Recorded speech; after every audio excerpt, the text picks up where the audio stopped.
Hey everyone, Brendan Snyder here. How are you? Thanks so much for joining me, and welcome to another episode of New Music Finds.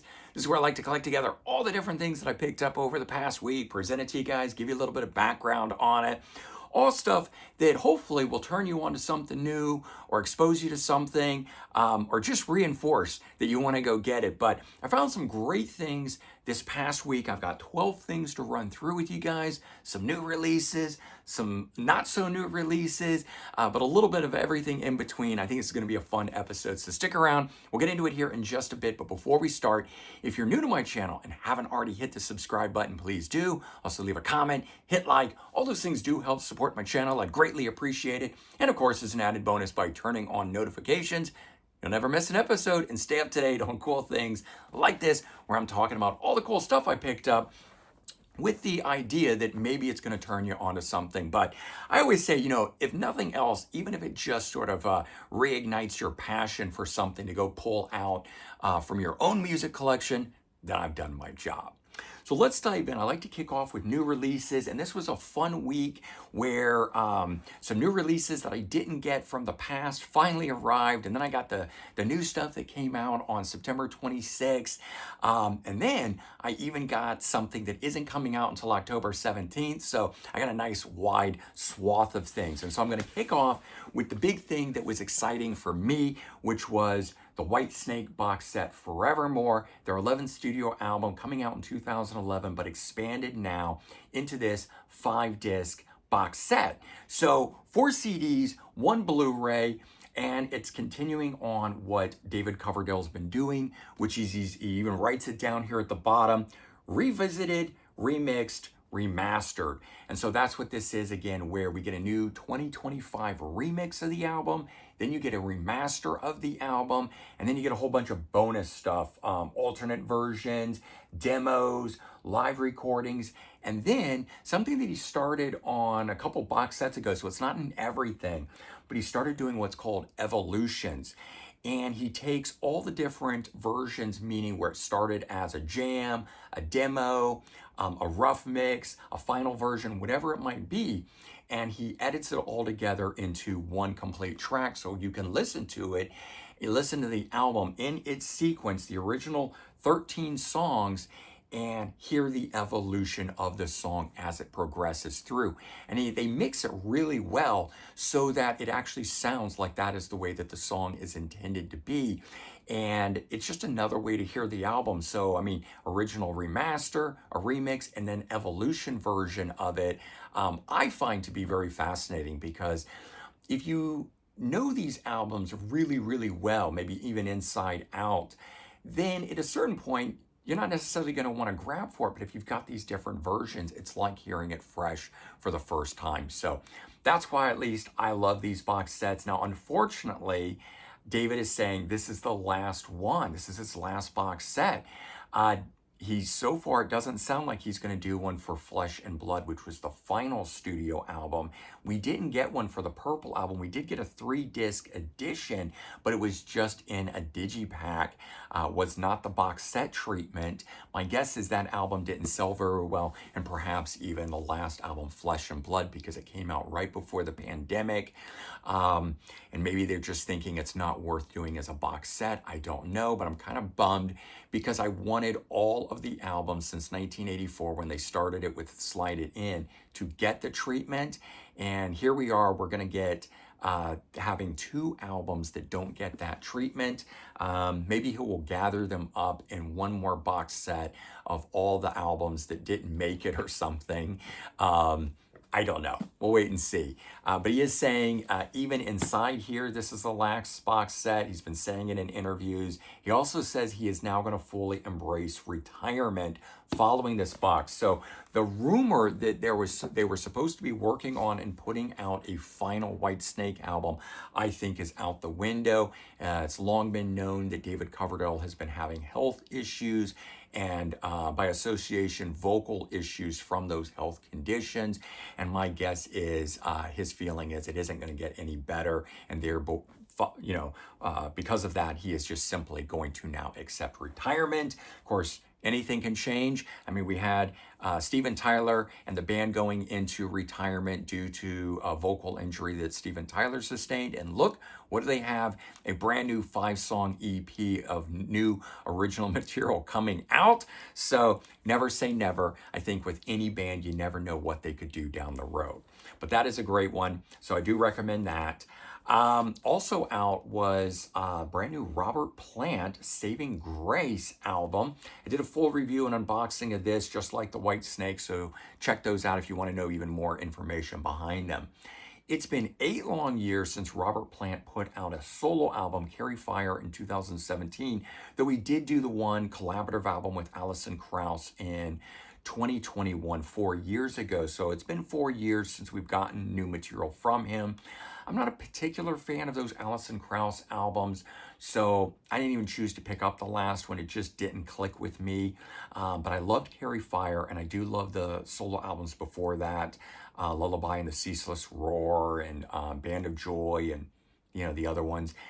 This one's really good. Here's the difference in this. This is actually all cover songs.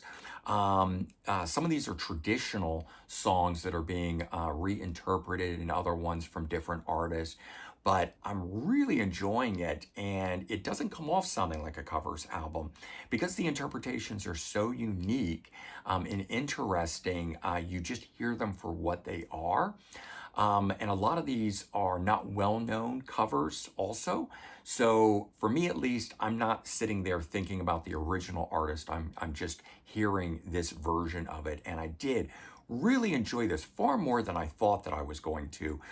So much so that's why I ended up doing the review. I mean, if you follow my channel and you watch the things, I don't review everything basically. And some people say, oh, you only ever give things good reviews. But really what it is, I only review things that I really like.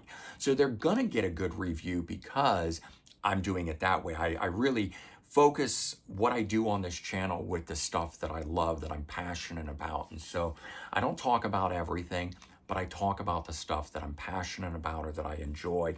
And in the end of the day, I wasn't planning on doing a review. I did not think this album was going to grab me, but it grabbed me so well that I chose to do the review for you guys. Hopefully you've enjoyed it. I hope you're enjoying the album too. All right. Another thing that came out on Friday the 26th was Beat and their live album, which is called Neon Heat Disease, live in Los Angeles. But the funny thing is, everywhere it's listed, it just titles it as live. And I think people just read this and call it that, but apparently there is a name. Neon Heat Disease, live in Los Angeles is the full title, which is far better than just calling it live, in my opinion. 2 CDs plus Blu-ray. So you get not only the live performance, audio, you get it in video. If you don't know who Beat is, it's 2 of the members of King Crimson, Adrian Belew and Tony Levin. And then you add in somebody like Steve Vai on guitar, who of course known for his work with Frank Zappa, but definitely all his solo work, and with David Lee Roth. But the guy is an absolute genius on guitar. So totally does this stuff justice. And then you have Danny Carey on drums from Tool, which I would not have suspected or expected or whatever. But all 4 of those guys coming together to record the 80s era, or play live, but you get a live recording of it, the 80s era albums that King Crimson did, which was 3 of a Perfect Pair. I'm going to totally space on the names. I don't recall if Beat was one of the names of the album, and then something else. And if I wasn't trying to do this discussion with you right now, they would have just flowed right off the tip of my tongue. But it does focus on that era, which happens to be my absolute favorite era of King Crimson. So, and the fact that you throw in these other guys as part of it, like Steve Vai, I mean, I'm over the moon with this and just loving hearing it. And it does come in this cool slipcase version of it as well. So that was very nice. And then these next 2 things are ones that came out. I think this one came out the week before, which would have been September 19th. Buckingham Nicks. Now, when I talked about this, I talked about this being a holy grail album, and it certainly was for me because I'd never seen one on vinyl. It had never been issued to cassette or CD. It had never had a reissue on vinyl. Only the original 1973 copies that came out. It didn't do well and it disappeared without a trace, despite a single being released for it in 77 after Lindsey Buckingham and Stevie Nicks joined Fleetwood Mac and became hugely successful. I don't know why they didn't reissue the album at that time and have the band go promote it, because I think it would have been hugely successful at that point. But then even in the 80s, and it never got released to CD or anything. So I've always had bootleg copies of it, and they've never sounded all that great. I finally got one recently from one of you guys, one of my viewers out there, sent me one as a Christmas gift. For maybe going on 5 years back now. Unfortunately, he's passed away, God rest his soul, but he was such a nice guy, and he would send me mixtapes and things like that. But one of the years, he included a copy of it. I must have said something that I wanted it or was looking for it or whatever, and I wasn't expecting it, and it just absolutely made my day, my Christmas, all of that. And so I've had that, and I've been enjoying that thoroughly. But to finally get an official copy of it, remastered the way that it is, like this, as I said, it's a holy grail album for me to get it. Even if it's a new edition of it, I am absolutely loving it. And if you like the self-titled Fleetwood Mac from 75 or Rumors, which I think was 77, if you like either of those albums, you're going to love this. This is right along the lines of that. I used to think that the album would just be an acoustic guitar and the two vocals and nothing else, but it is not. There is a full band in everything as part of this.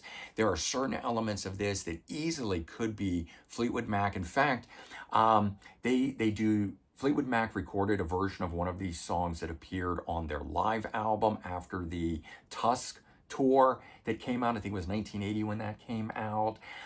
Stevie Nicks, I want to say re-recorded a version, or she certainly played some live, like the song Crystal, which she did for the 24 Karat Gold tour.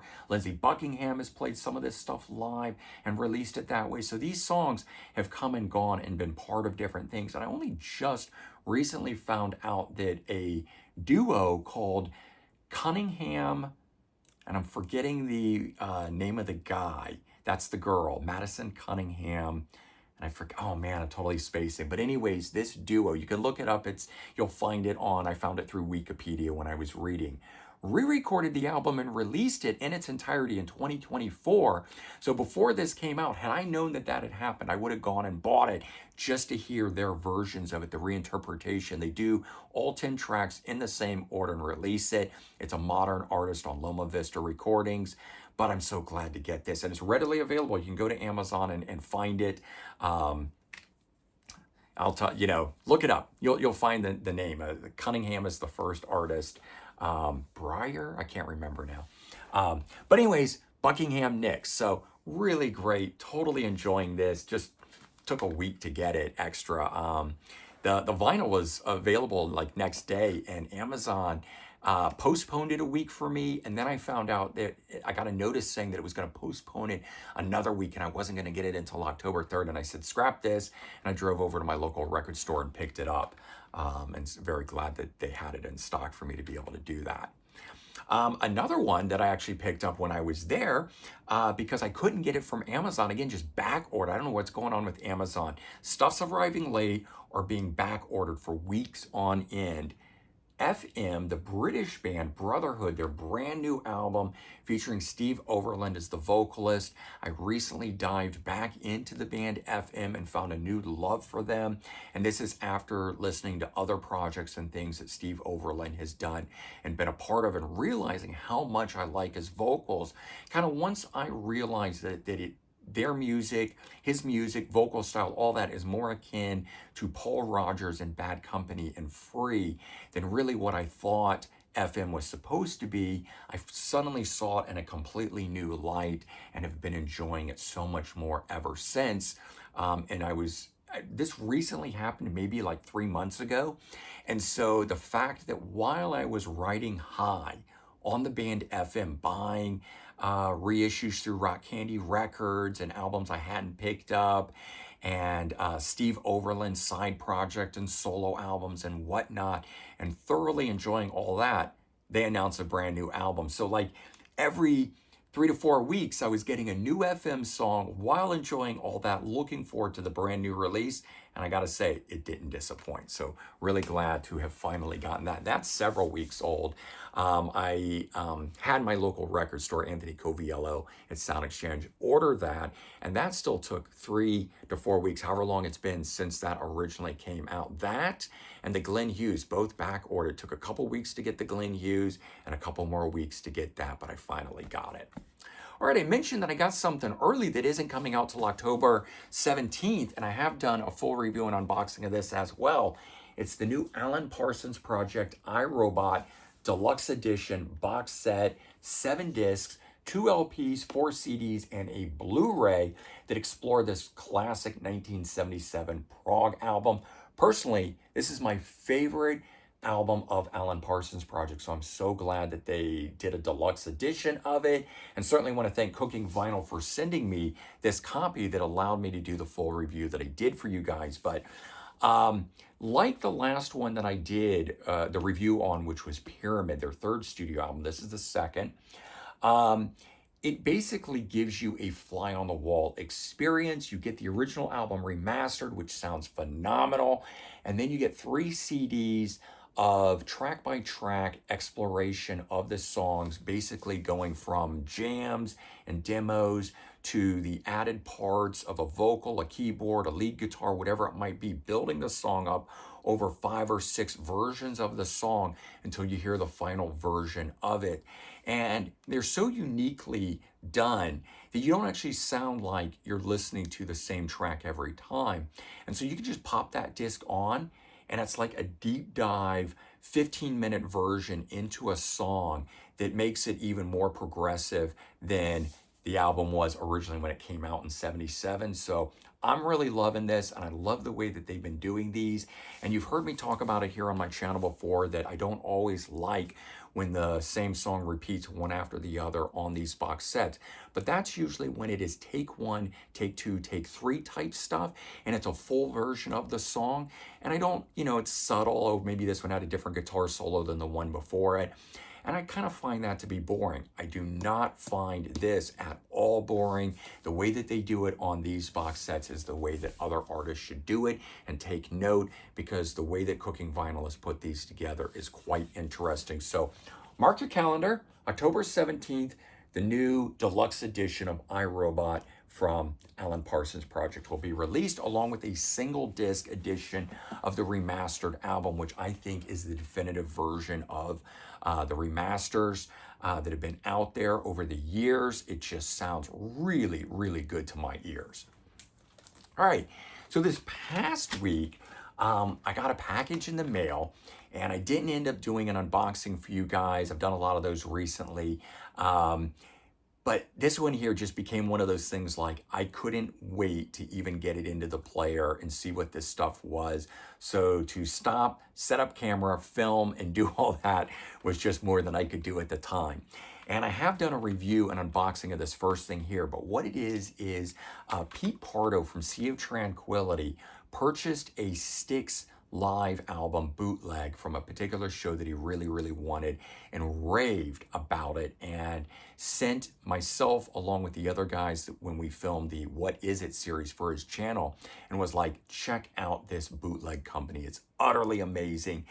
And I went on to see what it was and immediately found these 4 things, and I ordered it all in a drop, dropped a pretty penny on these things, but so worth it when I got it. I love finding really high-end bootleg companies that make fantastic quality boots that basically are as high quality as any official release thing. I generally focus on studio content when I'm buying my boots more than live, but I'm going to show you all 4 of these right now. This is the one that I'd done the review for. Guns N' Roses, The Village Sessions. This is the best selections over a 2 CD collection. I think we've got 37 tracks on this, 20 of which have never been released in any format. None of the songs duplicate on here, so all 37 tracks are different. We have 12 tracks that are from Chinese Democracy, and the rest of the songs are all different things. We do get early versions of newer songs like Perhaps, Hard Skull, and Silkworms. Silkworms became absurd, but everything else on here, the other 20 songs, are all unreleased songs in any way, shape, or form. 5 of them have vocal on them and are completely finished songs. All of them, in fact, sound like completed songs, but 15 of them are instrumental, do not have any vocal applied to them. It's like it has everything but the vocal, because we get, the sound effects, and we get the voiceovers, like where in Civil War it starts off with, "What we've got here is failure to communicate," right? So you get that line, that sort of stuff. All of that has been added, but 15 of them don't have vocal on it, which is okay. They still sound amazing. But this is all session outtakes from 2000 to 2001. So it is the Chinese Democracy era recordings and all the stuff that didn't make the album. But the story goes, 8 hours worth of content was leaked to the internet, and this is an edited down version of the best selections from that. So that's what this is. And I gotta say, I am absolutely over the moon about it. I am a huge Guns N' Roses fan. And yes, I love Chinese Democracy. No, I do not compare it at all to Appetite for Destruction, which I think is the greatest rock and roll record ever made. But Chinese Democracy is still a wonderful album. And if you like that album, you've got to check this out. This is absolutely amazing. So there's that. Now, a while back, you guys saw that I picked up my own copy of Too Fast for Love from Motley Crue, the Leather Records edition, a reissue edition that came with the 45 replica Stick to Your Guns, Toast of the Town. And I was over the moon, joyed. This was a holy grail album. I finally got it. And I found through this bootleg site a CD version of that. Now, I have a CD version through the Music to Crash Your Car to Boxset Volume 1, but there's just something about having it with all the artwork and everything. I had to buy it. And I gotta say, man, it sounds wonderful. It sounds like it's been remastered. I mean, I thought that this vinyl copy sounded amazing. But I have to say that this here perhaps sounds even better. Of course, I'm partial to CDs, so just that knowledge and, understanding that I'm popping a CD in probably inches it up a bit for me.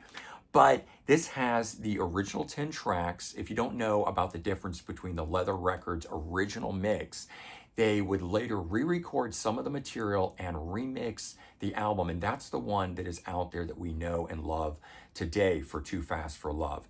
But that's also only 9 tracks. The original one had a different running order and included the song Stick to Your Guns. And so that different running order, the original mix, plus that song all included on here. And if you've never checked it out, just listen to Live Wire and you're gonna hear the difference in the mix, as well as, you know the break at the end where Tommy hits the cowbell, or there's the pause in the music. On the original version, there's clapping and cheering and stuff like that. So it's an immediate way you're listening to a real Leather Records version. It's just right off the get-go. But I have to say, this whole thing sounds phenomenal. And then they add in Nobody Knows What It's Like to Be Lonely, an outtake from those sessions that I've never heard. That's on here. It's a cover, I believe, of trying to remember who that song is from. And then you get 6 more different takes. You get Stick to Your Guns, a single version, and Toast to the Town single version, which is probably what the 45 is that's in here. And then you get 4 demo tracks. Public Enemy #1, Take Me to the Top, Stick to Your Guns, and Toast to the Town, all demos. So really, really cool. So even though I've already got these 7 bonus tracks that are on this thing, I don't have. So it makes that even extra special. And then if that wasn't enough, and as I said, I don't normally do live bootlegs, but I did this one because I've been looking for this or an album like this for 31 years now, since Motley Crue put out their self-titled 1994 album. I've been looking for a live recording, a good live recording with John Corabi, their frontman at the time, singing a live show. That's what this is, Hiroshima 1994. It is a double live album of the complete show, and John Corabi sounds great. The recording sounds great. I don't know if it is an audience recording. It does say a DAT master. But the reason I say it might be an audience recording is that you do hear a couple times a particular audience member louder than all the others. And so I was thinking it sort of sounds like that person who was cheering or yelling or whatever might have been standing closer to wherever it was getting recorded, as opposed to it being like a soundboard, which the mics wouldn't be in that location. They would have been up from the stage, so it comes off differently. But that only happens very rarely, and it's not so noticeable the way some boots are. So totally okay with it, loving it. And really great to finally have that live recording that we will probably never see or get from the band. I don't think there'll ever be a deluxe edition for that album that will do that. But on a side note, with all that Motley Crue news, they are releasing, I want to say it's November 14th, the Theater of Pain album from 1985 is getting a deluxe edition box set treatment. It features an unreleased live show from that tour. And so outside of Live Era or any of the new live recordings, this is the first archival live recording that the band is putting out, which is very cool. I hope eventually it gets a standalone release with its own album art and everything like that, but we're going to get it first in the box along with demos. So very cool, a lot of cool Motley Crue stuff to be looking forward to later this year. And the last thing I picked up is really, really cool and super unique. It's an alternative version of Diver Down by Van Halen, and it's done in the Japanese sleeve style with alternate album art. And this is where did I get this? It's an alternate acetate version of the album. I think it says it on the disc inside. And there's a different track listing, so it has a different mix and a different running order than the original album. And it's cool. It's not as punchy as the final version. And the track selection kind of breaks the flow. But then I personally love Diver Down, and I know that album inside and out. And I'm so into it the way that it is that I probably can't hear it any other way. So it sounds like it breaks the flow, but that might just be because I know the album so well. But very cool to get this alternate acetate master version that is different than the final, and the different track running order that it is, so I can hear this album differently, but loving that. And so these four boots that I picked up, super high quality. If I didn't open this, but let me just show you. These are also silver disc. There is one that's in here that is the burn copy. I'll show you. So silver disc,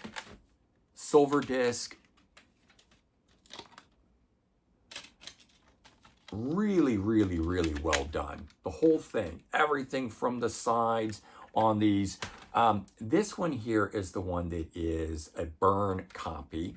Still very well done, in my opinion. So I'm pretty sure it says, I remember seeing when I was there, whether it was a silver disc or a CDR, I think they refer to it as.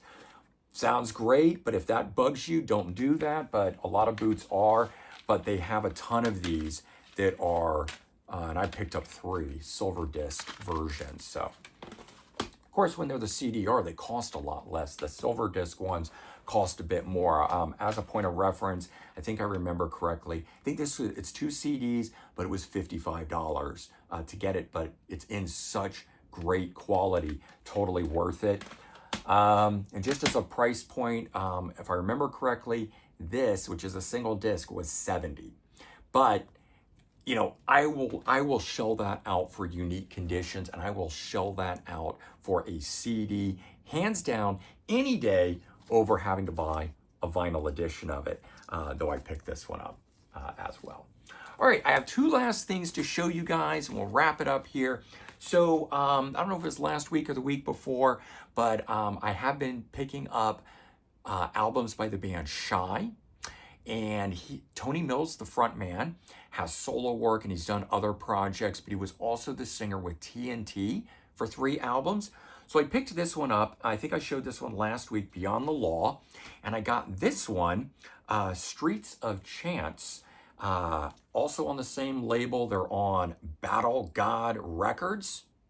I think of the two, I think I like this one best so far, but both of these are really good albums.